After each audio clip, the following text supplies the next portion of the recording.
Chapter 1: Scientific Understanding of Behavior.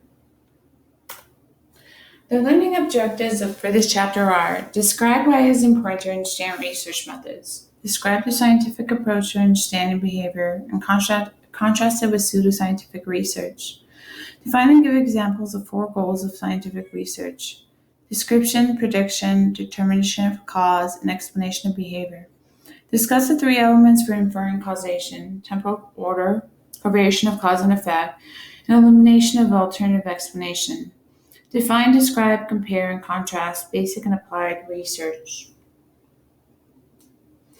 Importance of research methods. Many occupations require the use of research findings. For example, mental health professionals like myself must make decisions about treatment methods. Let's say I diagnose with someone with bipolar disorder. Do I refer them to a psychiatrist to receive the medication lithium? Or do I do face-to-face therapy? Or do I do a combination of both? What about a client who has ADHD? What do I do then? Do I look to research to help inform my decision? Similarly, people who work in business environments frequently rely on research to make decisions about marketing strategies and ways of improving employee productivity and morale. Informed citizens need knowledge of research methods for everyday decisions.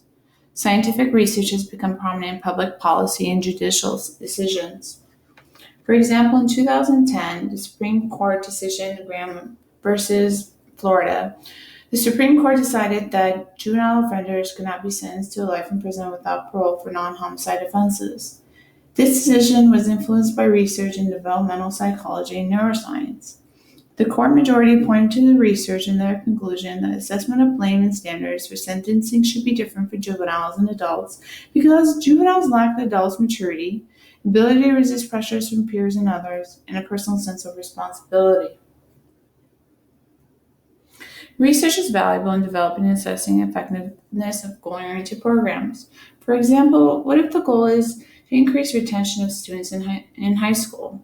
Or how do we influence people to engage in behaviors that reduce their risk of contracting sexually transmitted infections?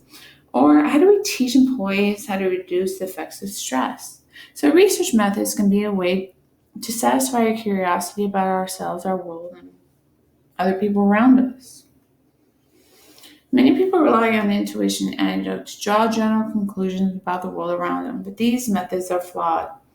Most of us either know or have heard about a married couple who, after years of trying to conceive, adopt a child. Then, within a short period of time, they find that the woman is pregnant. This observation leads to believe that adoption increases the likelihood of pregnancy among couples who are having difficulties conceiving a child. People usually go one step further and offer an explanation for this effect, such as that adoption reduces a major source of marital stress, and the stress reduction, in turn, increases the chances of conception. This example illustrates the intuition and anecdotal evidence to draw general conclusions about the world around us. When you rely on intuition, you accept unquestionably what your personal judgment or single story about one person's experience tells you. It is your intuition that is used to explain events that you observe, as in the case of concluding that adoption increases the chances of conception among couples having difficulty conceiving a child. A problem with intuition is that numerous cognitive and motivational biases affect our perceptions, and so we may draw erroneous conclusions about cause and effect when there's no relationship between adoption and subsequent pregnancy. So why do we hold this belief? It is called illusionary correlation. It is a cognitive bias that occurs when we focus on 2 events that stand out and occur together. We tend to consider individuals who seem prestigious, trustworthy, and respectable to be authoritative and persuasive. Examples of authority are internet, the news media, books, government officials, religious figures, celebrities, professors. Like, who's heard that too much TV is related to ADHD, or that getting vaccinations is linked to autism? Is there real evidence behind this? Is there real research that supports these conclusions that you hear in the media?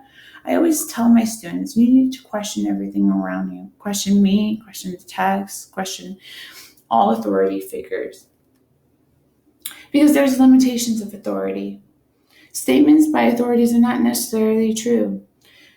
In my field, we use what's called the DSM, the Diagnostic and Statistical Manual of Mental Disorders. So I use the DSM in order to diagnose an individual. Okay, so right now we're in our 5th edition.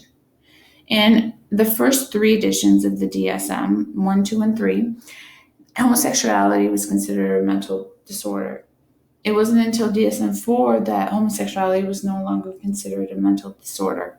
This goes to show you that a manual that individuals in the mental health field used to diagnose an individual was wrong, because homosexuality is not a mental disorder. The scientific approach to acquiring knowledge recognizes that intuition, anecdote, and authority can be sources of ideas about behavior. However, scientists do not questionably accept anyone's intuition, including their own. Scientists recognize that their ideas are just as likely to be wrong as anyone else's. Also, scientists do not accept on the faith the pronouncements of anyone, regardless of that person's prestige or authority. Thus, scientists are very skeptical about what they see and hear. Scientific skepticism means that ideas must be evaluated on the basis of careful logic and results from scientific investigation. If scientists reject intuition and blind acceptance of authority as ways of knowing about the world, how do they go about gaining knowledge? The fundamental characteristic of the scientific method is empiricism. The idea that knowledge comes from observation. Data are collected that form the basis of conclusions about the nature of the world. The scientific method involves a number of rules for collecting and valuing data. These rules will be explored throughout the book and throughout the semester.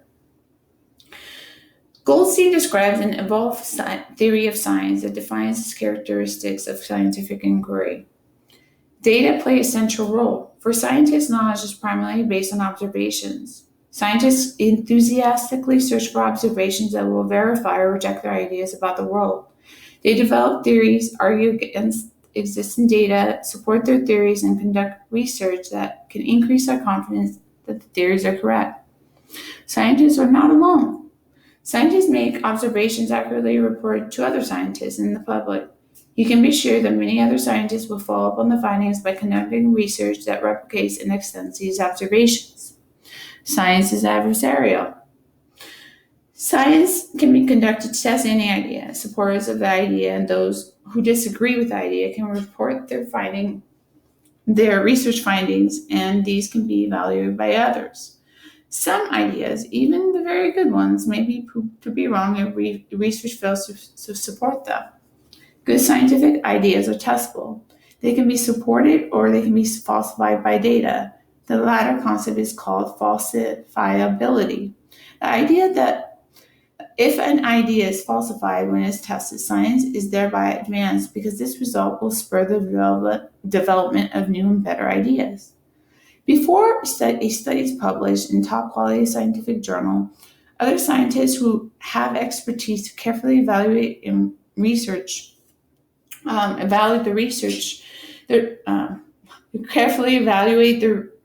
review it. This process is called peer review. The role of these reviewers is to recommend whether the research should be published. This review process ensures that research with major flaws will not become a part of scientific literature.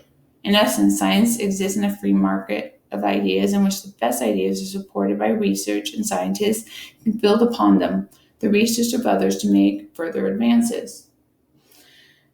This does not mean that intuition and anecdote and authority are unimportant. However, as previously noted, scientists often rely on intuition and assertions of authorities for ideas for research. Moreover, there's nothing wrong with accepting assertions of authority as long as we do not accept them as scientific evidence.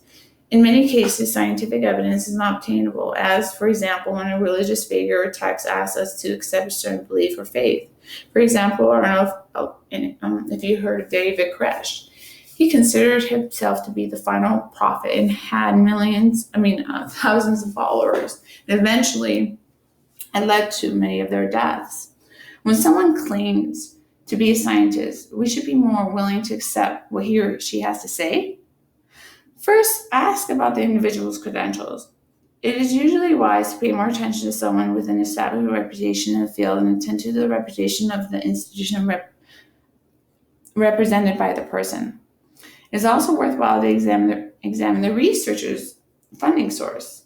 You might be a bit suspicious when the researcher funded by a drug company supports the effectiveness of a drug manufactured by that company. For example, similarly, when an organization with a particular social political agenda funds the research that supports that agenda, you should be skeptical of the findings and closely examine the methods of the study. Pseudoscience is the use of seemingly scientific terms in demonstrations to substantiate claims that have no basis in scientific research. The claim may be that a product or procedure will enhance your memory, relieve depression, or treat autism or post-traumatic stress disorder. The fact that these are all worthy outcomes makes us very susceptible to believing pseudoscientific claims and forgetting to ask whether there are valid scientific bases for the claims. A good example comes from a procedure called facilitated communication that has been used by therapists working with children with autism.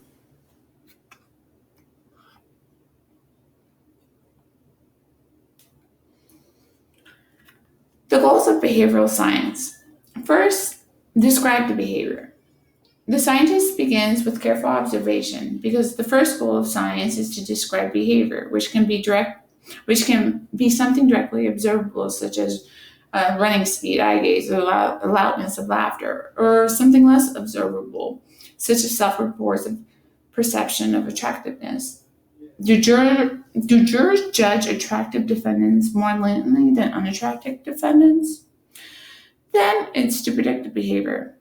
The second goal of behavioral science is to predict. Once it has been observed with some regularity, the two events are related to one another, meaning that the greater attractiveness is associated with more lenient sentence, it becomes possible to make predictions. We can anticipate the events. So if you read about an upcoming trial of a very attractive defendant, you can predict that the person will likely receive a lenient sentence. A third goal of science is to determine the cause of the behavior. Although we may not accurately predict the occurrence of a behavior, we might correctly identify its cause. Research shows that a child's aggressive behavior can be predicted by knowing how much violence the child views on television. Unfortunately, unless we know that exposure to television violence is the cause of behavior, we cannot assert that aggressive behavior can be reduced by limiting scenes of violence on television. A child who is highly aggressive may prefer to watch violence when choosing television programs. We are now confronting two questions of cause and effect. To know how to change a behavior, we need to know the causes of the behavior. Number one, there is a temporal order of events in which the cause precedes the effect. This is called temporal precedence. Thus, we need to occur that television viewing occurred first and aggression followed. When the cause is present, the effect occurs. When the cause is not present, the effect does not occur. This is called causation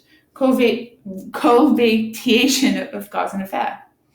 We need to know that the children who watch television violence behave aggressively, and the children who do not watch television violence do not behave aggressively. Nothing other than a causal variable could be responsible for observed effect. This is the elimination of alternative explanation. There should be no other possible alternative explanation for the relationship. The third point about alternative explanation is very important.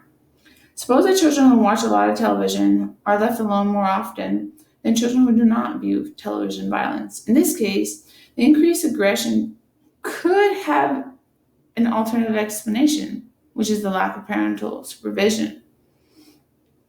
The final goal of science is to explain the events that have been described.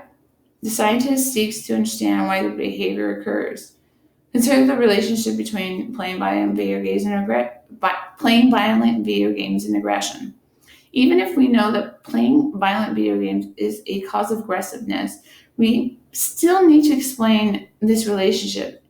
Is it due to imitation or modeling of the game violence? Is it the result of psychological desensitization to violence and its effect? What is it exactly? So, how do you explain that behavior? While behavioral researchers are typically trying to make progress on the aforementioned goals of science, behavioral research generally falls into two categories: basic and applied. In this section, we'll explore the differences and similarities between basic and applied research. Basic research tries to answer fundamental questions about the nature of behavior. Studies are often designed to address theoretical issues concerning phenomena such as cognition, emotion, motivation, learning, and so forth. In contrast, applied research is conducted to address issues in which there are practical problems and potential solutions. For example, the relationship between vaping, which is the smoking the e-cigarette, and smoking regular cigarettes among high school students is certainly a practical problem. If high schoolers who vape are more likely to smoke, there's a significant health consequence. A major area of applied research is called program evaluation. This assesses social reforms and innovations that occur in government, education, criminal justice system, industry, healthcare, and mental health institutions. Bystander education is a promising strategy for decreasing sexual violence on college campuses. That could be a great program evaluation. Both basic and applied research are important, and neither can be considered superior to the other. In fact, progress in science is dependent on the interconnection between basic and applied research. Much applied research is guided by the theories and findings of basic research investigations. For example, one of the most effective treatment strategies for specific phobia and extreme anxiety disorder characterized by extreme fear reactions to a specific object or situation is called exposure therapy. In exposure therapy, people who suffer from a phobia are exposed to the object of their fears in a safe setting, while a therapist trains them in relaxation techniques in order to counter-program their fear reaction.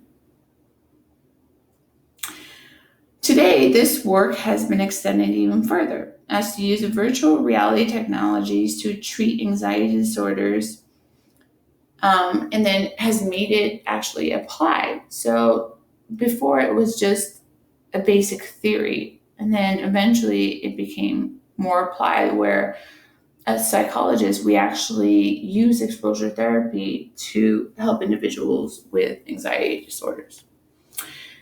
That is the conclusion of our presentation. Please let me know if you have any questions regarding this chapter. Thank you.